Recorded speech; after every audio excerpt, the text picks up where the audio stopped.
Good morning, HubSpot Nation, LinkedIn friends. Good afternoon across the pond for European friends who we know are watching. Welcome to another episode of Let's Build Profoundly, continuing to introduce our Profoundly pros. Today we are joined by Mr. Oakes. How you doing, man? I'm doing pretty well. How are you? I am doing great. Doing great. An interesting change of pace for us. If anybody's been watching for a while now, we've been going live every other week talking about let's build audiences in HubSpot.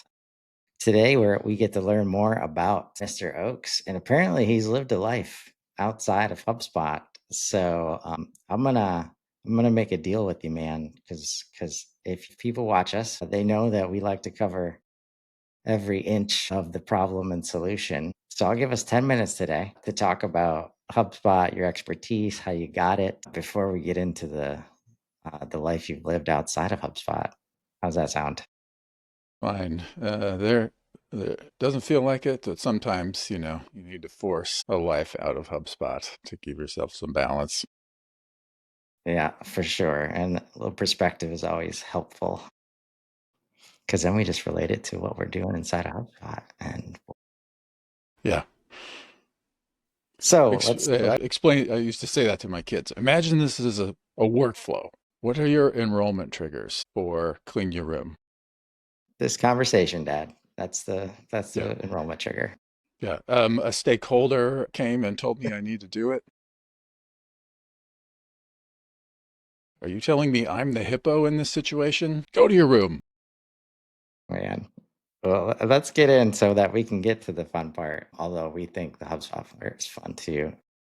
What is your HubSpot expertise and how did you get it? Excuse me. I mean, I would say that I really focus on businesses that have high friction purchase decisions on the sales and marketing side. So, like more broadly, customer acquisition for those kind of non-transactional and non-self-service contexts. So that, expertise, there are little tendrils that go out into other areas, Ops Hub and things, but Sales Hub and Marketing Hub, working with sales teams and marketing teams to better understand your customers and try to like bring them together strategically and operationally in order to acquire customers more effectively, right? That's the umbrella under which most of my HubSpot expertise sits. The even the existence, excuse me, of the two hubs reinforces this kind of internal dichotomy in so many organizations between marketing and sales, right? In the classic, like sales doesn't follow up on leads fast enough or doesn't give us feedback, and the sales like your marketing leads are bad, and like these people you said they're ready and they're not. And growth and RevOps are two disciplines that have like tried over the last couple of years to bring those two divisions together to work together more effectively to varying degrees of success, right? But we can't view it like that, so that's where I focus. How I came by it is, the short version is I was an individual contributor and then up to head of client services for a small consultancy here in Nashville and went independent around 2013, 2012, 13, something like that, and doing like various forms of like data analytics and four pillar marketing, advising people, process, systems. I just did it out of order. So I lost my script. System, strategy, people, process. And in the beginning, I was working with companies that like in health tech, and Nashville's a big health tech. There's in healthcare industry as well, in addition to music. And so it was like big companies with big systems, that are running the former Omniture suite, running massive Salesforce deployments, running, all the big hitters in the enterprise space.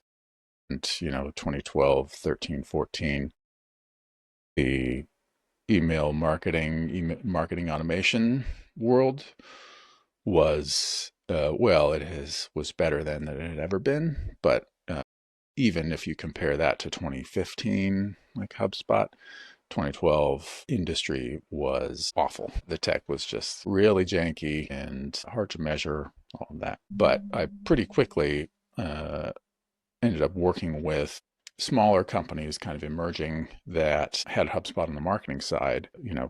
I wasn't super hands-on with it at the time, but realized like, oh, this is more like consumer software that has grown up into these business applications, that rather than Salesforce and all of the tools that they have provided, without dropping specific names, and some of the other, big standalone tools, which were clearly like, really felt like database views to which buttons had been added, and was able to see and then help marketing leaders, particularly at that point, start to self-serve some of these needs that you previously would have to have a like an implementation specialist of some kind to do. And I didn't go, chasing HubSpot clients, but the needle pretty quickly moved to 80% plus, and then 100% of clients being on HubSpot. And so I kind of have a player coach approach with folks, which is oftentimes like working with directors and managers and to some extent individual contributors to develop their strategic capacity and thinking, as well as like marketing skills. And so that I ended up going a lot deeper on HubSpot to be able to in the solopreneur context, say like, here's your goals, here's the strategy that we need to try to accomplish that. And they would say like, I kind of get how to do some of this, but how do we get there? And then help build out some of it myself, help them learn how to build out some of that scaffolding, and then be able to kind of develop the skills and operations once they have that scaffolding in place, and be able to see like, oh, okay, now I understand, and I can, the I, meaning the marketing leader, can say, okay, now I can bring this to our next project or our next campaign now that I understand and see how it's done, right? Like, it's a little bit of a like, not a 0 to 100, but like a 0 to 20 for them, but helping both the practitioners, but also the organization develop that capacity, right? But from a people, process, systems, with the strategy that we're implementing. Yeah, who am I kidding? 10 minutes is not enough Yeah. here, because there's always something interesting about the journey that I like to dive into. And you mentioned the state of tools, state of platforms back then. And specifically, I'll assume you're referring to all the business to business context platforms that are a database with buttons, or a database view with buttons. Um, Yeah, I am. Although even like B2C oriented email marketing tools were functionally that back in the day. Like you would get requests from executives that are like, I need all of my, whatever. I need all of my shoe campaign people over here. It's like, that's not, like, you think of them that way, but that's not how the data is structured or how they think of it, right? Like, these are multifaceted people. Just because you are over the shoe division doesn't mean like you get to hoard your shoe customers, because they're customers of the rest of the organization too. yeah. And as you described that, like the database views with buttons, that every ERP I've ever seen came to mind. And it's been very interesting. So I'd love your take on the past few years, as HubSpot has become functionally a much more complete platform. I'll argue that at the end of this year, with cash flow coming and the revenue visibility that you're going to have, it will be a complete platform for most businesses outside of accounting. With that kind of unique take on it, understanding kind of the makeup of tools available to customers, how have you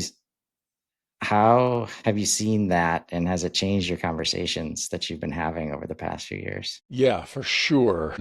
Even I would say that from my perspective, the transition to customer platform that HubSpot is talking about and kind of undertaking is, from my perspective, still pretty nascent. The fact that like, if you're trying to acquire customers, you still have to figure out like, do I need Sales Hub and Marketing Hub?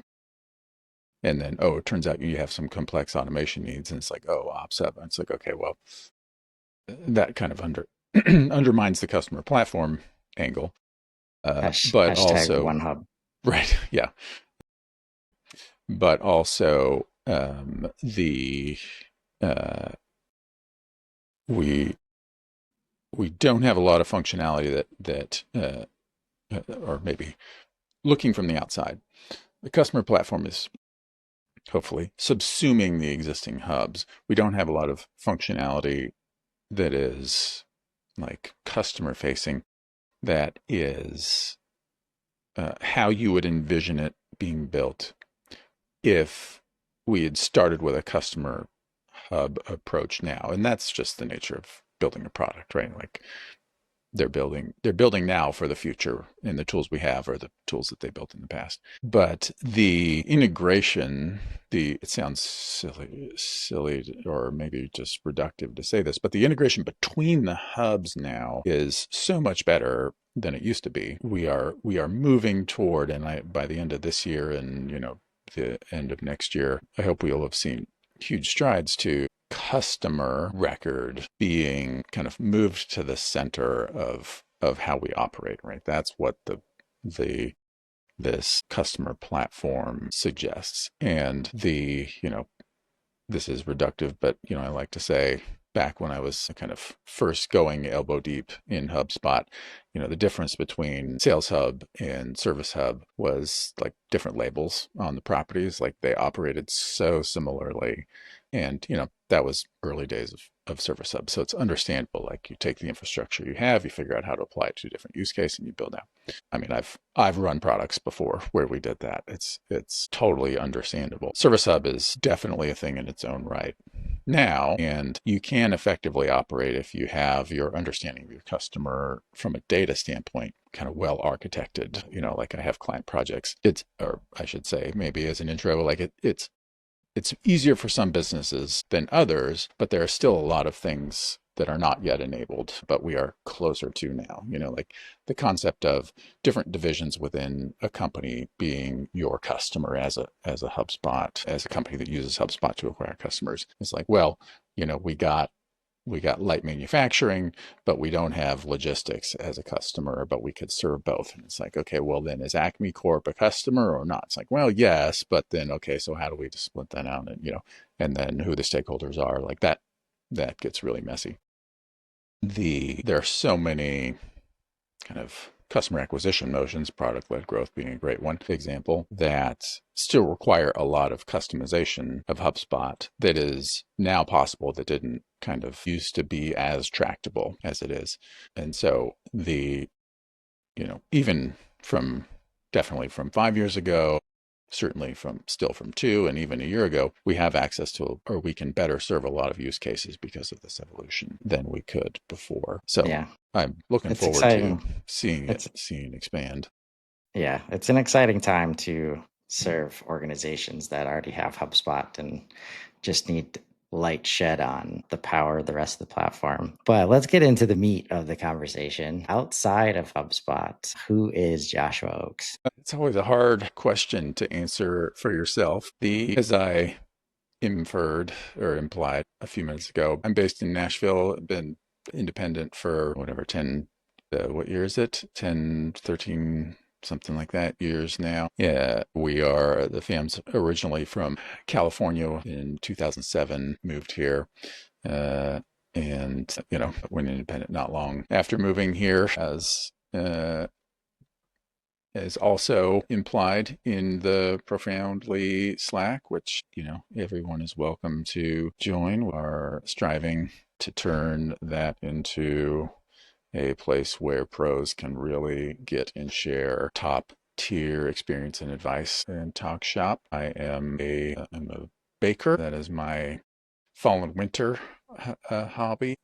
All my bakes are gluten free, and I like to say you wouldn't know unless I told you about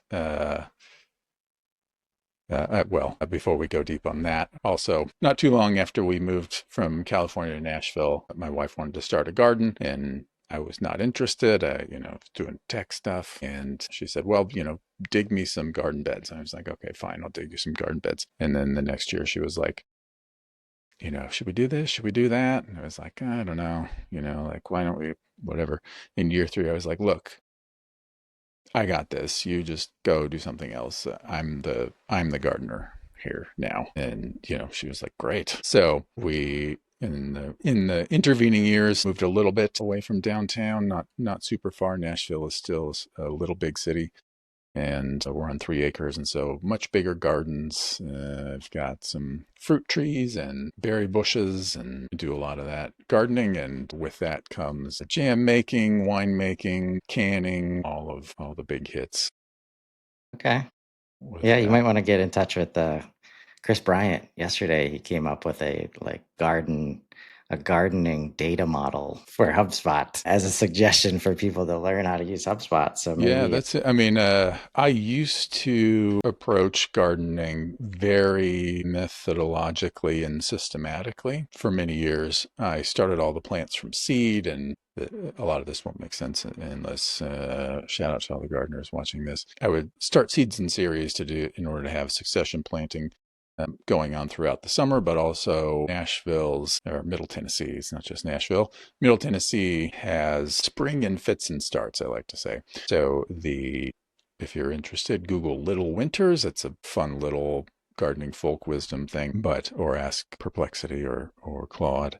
Um, but you plant out generally on last frost, which is the last day of the year or it's the day where you are not likely to have any more nighttime frosts, because plants like tomatoes, it just kills them. But if you want to get an early jump, you can plant out a little bit early, but you have to calculate, like, we're going to lose some plants because of the frost unless they go cover them with cloches, which is feasible. And I've done that before, but boy, is it a pain when you have a big garden. And so you want to plant out starting then. And then if you plant out a couple of weeks in series, then succession plant, then you extend your season. You have your determinate tomatoes coming in when the last batch is done, right? And you can extend your harvest. That requires a significant amount of coordination and labeling and rotation, and you have to do it indoors or in a greenhouse here because it's cold. And so you have grow lights, and they're like, sorry, nobody can park in the garage for the next 8 weeks because it's mid-February and I'm starting seeds. And it's like, and I say, but think of the tomatoes. And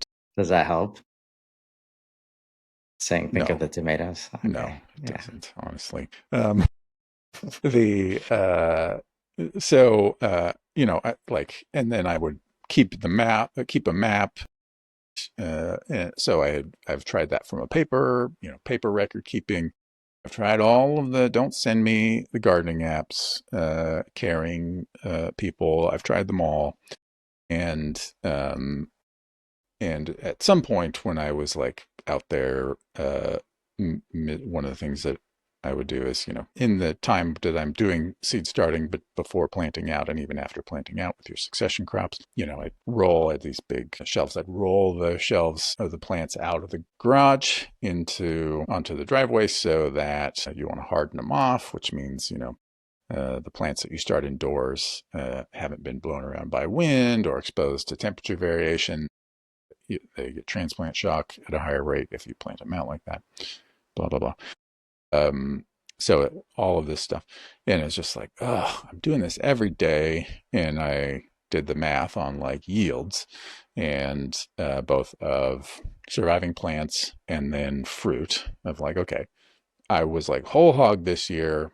How many jars of pizza sauce did I can, or I was whole hog last year? And this year I kind of took it easy. I got my starts, from the farmers co-op, and just planted out and was done. Were the yields? And it's like, turns out not appreciably different. And I was like, and I'm like making this all systematic and like making myself miserable, or like, I'm running spreadsheets and doing analytics and all this stuff all day long, and then I want to like take my hobby and make it exactly like that and bring all of the same stress and burdens. Like, why don't you just treat your hobby like a hobby and enjoy yourself? And I was like, okay, you're making some good points, me. Yeah.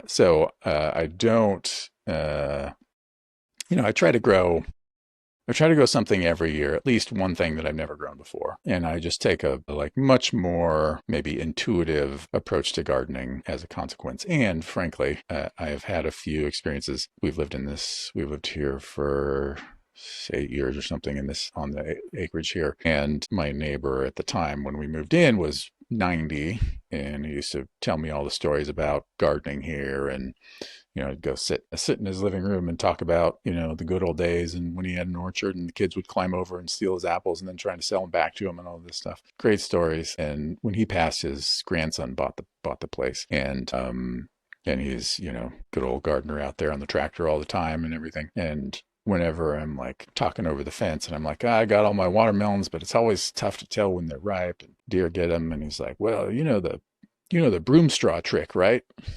And I'm like, oh, here comes some country wisdom. And the broom straw trick is you take like a old school, not like a plastic Target broom, but like a broom that is whatever. I have no idea what it's made of actually. You break one of the straws off of it and you drop it on perpendicular to the direction of the watermelon. And if it's ripe, it will rotate 90 degrees What? to align with the thing.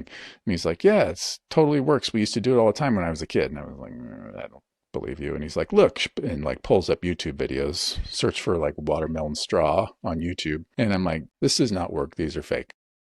And so when I thought my watermelons were ripe, I grabbed some straws and went out and did it to one in the field. And nothing happened. Okay, go to the next one. Nothing happened. Go to another one. In the straw, I dropped the straw and it just goes. And I was like, this is. So I cut it and I took it over. I walked, I grabbed it, jumped the fence, knocked on his door, and I was like, we're trying out the watermelon. I took it into his kitchen, did the thing, and it did the rotation, cut it open, and not even, I don't know if you wouldn't get this if you had a watermelon from the store, but if you harvest a watermelon from the field, one of the ways you know it's ripe when it's too late is if you start to cut it and it just splits, it just it opens like a watermelon, I guess. And, you just got big chunks of fruit inside it. And he pulls out his knife, flicks it open, and it immediately, just splits wide open, big, juicy. This was a That sounds good, rattlesnake man. watermelon. And I was like, okay, man, country wisdom. Like, my spreadsheets are powerless in the face of this You earned wisdom. your green thumb badge that Yeah. day. Yeah. I mean, he earned his from me. So let's build a garden with Joshua Oakes coming to a YouTube channel near you soon. Got a minute left to talk about your marketer track at the Yes. upcoming kickoff event. What do we expect there? Yes, I expect everybody who uses Marketing Hub out there to come to it. We have the incredible Danielle Urban and Madeline Donovan presenting the breakout sessions. Carolan is presenting on CTAs, which is a finicky but super useful and underutilized aspect of HubSpot. People always want to know how many people, went to this thing that we do. And if you try to compile like, well, from here and from there, and I don't know, CTAs can solve that problem for you. So she's going to do a walkthrough of that. And the other one is marketing attribution. That's always a big challenge, like how did all of our marketing activities that intertwine and overlap and we did some of these last year, but people clicked and they only converted this year. How does all of that fit together to help us figure out what we are doing that is effective? And Danielle has done a lot of good work on that, built some products of her own that look at that data. And so she's going to present on marketing attribution. That is never not a hot topic. So anybody who's tried to solve that problem or been asked by a stakeholder to solve that problem, that's going to be a great session for you. Yeah, no, it's I'm looking forward to that track. It's going to be a lot Yeah. of value shared. Yeah.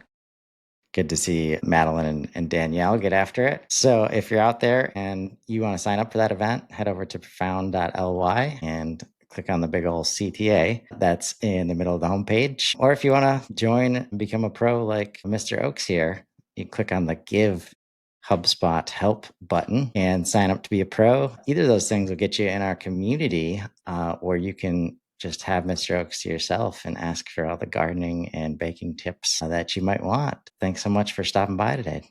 Thank you. All right, everybody. We'll see you tomorrow. Have a great day.